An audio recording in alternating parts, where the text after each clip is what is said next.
दोस्तों इस वीडियो में हम लोग देखेंगे कि इंग्लिश ग्रामर हम लोग को कैसे पढ़ना चाहिए ताकि बहुत कम समय में कम टॉपिक्स पढ़ के भी हम इंग्लिश ग्रामर का कोई भी क्वेश्चन हम लोग कर पाए कॉम्पिटिटिव एग्जामों में। तो यहाँ पे देखिए मैंने लिखा है proper sequence of starting grammar understanding the road map. Road map मतलब पहला पहले हम लोग को कौन सा टॉपिक लेना चाहिए। तो begin with parts of speech. Parts of speech पहले आप पढ़िए, ज्यादातर किताबों में मिलेगा। तो there are 8 types of parts of speech, फिर कुछ किताबों में 9 भी मिलेंगे। तो पार्ट्स ऑफ स्पीच जैसा कि आप लोगों को मालूम है, noun, pronoun, verb, adverb, adjective, preposition, then conjunction, interjection, ये दिस टोटल 8।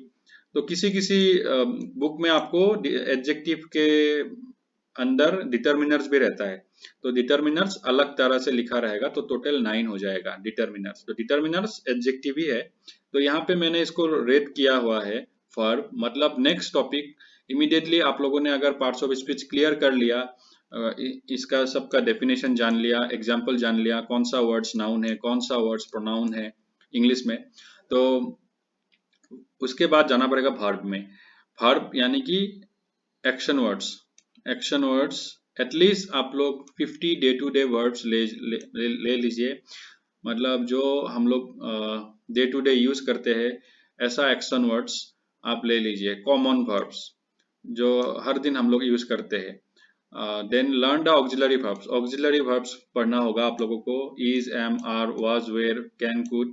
24 बताया गया है, लेकिन कुछ किताबों में अप टू 30 ऑक्सिलरीज है। तो यहाँ पे आपको कैसे पढ़ना होगा वर्ब का चैप्टर। एक्शन वर्ड जितने भी है, सपोज यहाँ पे ये आदमी दौड़ रहा है, रन, कुछ कर रहा है या फिर कुछ हो रहा है, वो एक्शन वर्ड्स है। तो इसका फॉर्म है वर्ब फॉर्म। तो V1, V2, V3, V1 ING, और ये वाला V1 प्लस S ES और IES। तो 5 different forms of the action words. आपको एटलीस्ट 50 एक्शन वर्ड्स ले लीजिए। इसमें मैंने एक लिखा है रन, तो ये V1 हो गया। रैन V2 हो गया, रन V3 हो गया, V1 ING रनिंग, तो इसमें डबल एन है, स्पेलिंग का भी आपको ध्यान देना है। तो V1 S, तो इसमें रन प्लस S है। तो किसी किसी verb like cry, CRY, cry, तो क्राई का आपको ये वाला फॉर्म V1 प्लस S और ES, ये कैसे मिलेगा, क्राइस, CRIES, तो IES मिलेगा। तो किसी किसी में ES मिलेगा, लाइक टीच, टीचेस, TEACHES।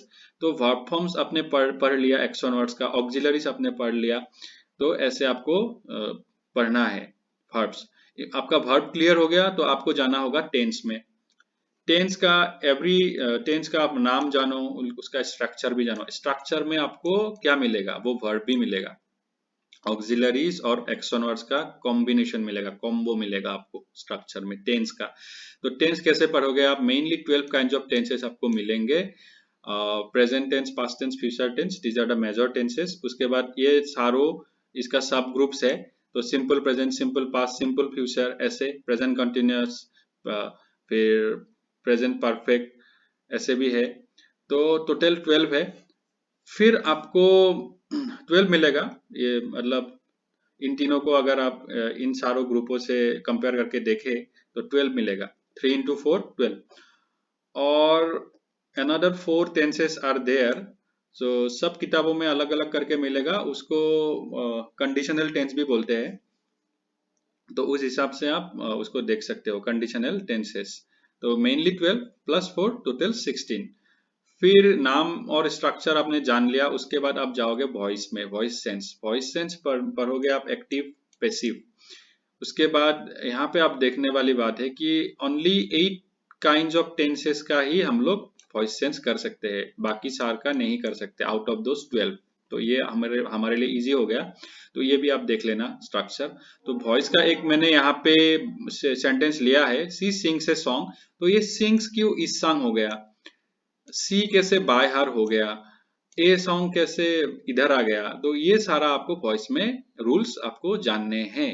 तो कैसे यहाँ पे मैंने फिर लिखा है, आप स्ट्रक्चर पढ़ोगे वॉइस का, फिर आपको टेंस का स्ट्रक्चर ही मिलेगा वहां पे भी।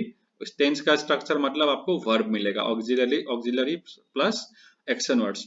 फिर आप देखो सब्जेक्ट ऑब्जेक्ट का कैसे चेंज होता है, टेंस कैसे चेंज होता है, लाइक वो सिंग्स इस संग बन गया था पिछले सेंटेंस में। फिर मॉडल वर्ब से शुरू हुआ सेंटेंस भी आपको देखना पड़ेगा, like he could do it, it could be done by him, could be done, तो ये मॉडल वर्ब्स वाला सेंटेंस भी आपको देखना होगा। इंटरोगेटिव सेंटेंसेस में कैसे वॉइस चेंज होते हैं वो देखना पड़ेगा। इंपरेटिव सेंटेंसेस में कैसे वॉइस चेंज होते हैं वो भी देखना पड़ेगा।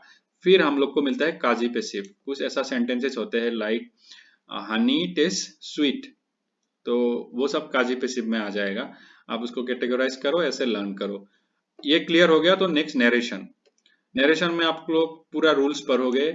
एक एग्जांपल लिया हूँ, he said I am coming tomorrow, he said, ये डेट कहाँ से आ गया, फिर एम कैसे वाज बन गया, आई कैसे ही बन गया, टुमारो कैसे द नेक्स्ट डे बन गया, ये सब रूल्स आप लोग नरेशन में क्लियर करोगे, पढ़ोगे। तो नरेशन में आपको डायरेक्ट मिलेगा, इनडायरेक्ट मिलेगा, या तो डायरेक्ट में रहेगा इनडायरेक्ट करना पड़ेगा, या फिर रिवर्स, मतलब इनडायरेक्ट में रहेगा तो डायरेक्ट करना पड़ेगा। तो ऑल द रूल्स पढ़ो आप, कब कब दैट लगता है, कब कब टू लगता है, इफ या वेदर कब लगता है, टेंस का कैसे चेंज होता है, ठीक है, वो एम कैसे वाज बन गया, फिर प्रोनाउंस का कैसे चेंज होता है, लाइक आई कैसे ही बन गया, उस हिसाब से आपको देखना है। फिर मिसलेनियस यहाँ पे लिखा हूँ, यस्टरडे को प्रीवियस डे बोलते हैं, कुछ ऐसे वर्ड्स है like tomorrow the next day, तो ऐसे आप लोग एक ग्रुप में, मिसलेनियस ग्रुप में लगाओ वो वर्ड्स को। तो हो गया आपका नरेशन क्लियर। उसके बाद आप जा सकते हो, ताकि आपका सेंटेंस में भी कोई गलती ना हो, आप पंचुएशन देख सकते हो, मतलब फुल स्टॉप कब लगाना है, कॉमा कब लगाना है, क्वेश्चन मार्क, एक्सक्लेमेशन, ये सब आप एक्स्ट्रा करके पंचुएशन टॉपिक देख सकते हो अगर आपका थोड़ा वीक है पंचुएशन। तो लास्ट में और एक इम्पोर्टेंट टॉपिक होता है, यहाँ पे देखो सेंटेंस स्ट्रक्चर भी आप सेपरेटली स्टडी कर सकते हो, like imperative sentence, interrogative sentence, assertive sentence, फिर आपको मिलता है कॉम्प्लेक्स, कंपाउंड, सिंपल सेंटेंस, वो ऐसे ही स्टडी कर लो।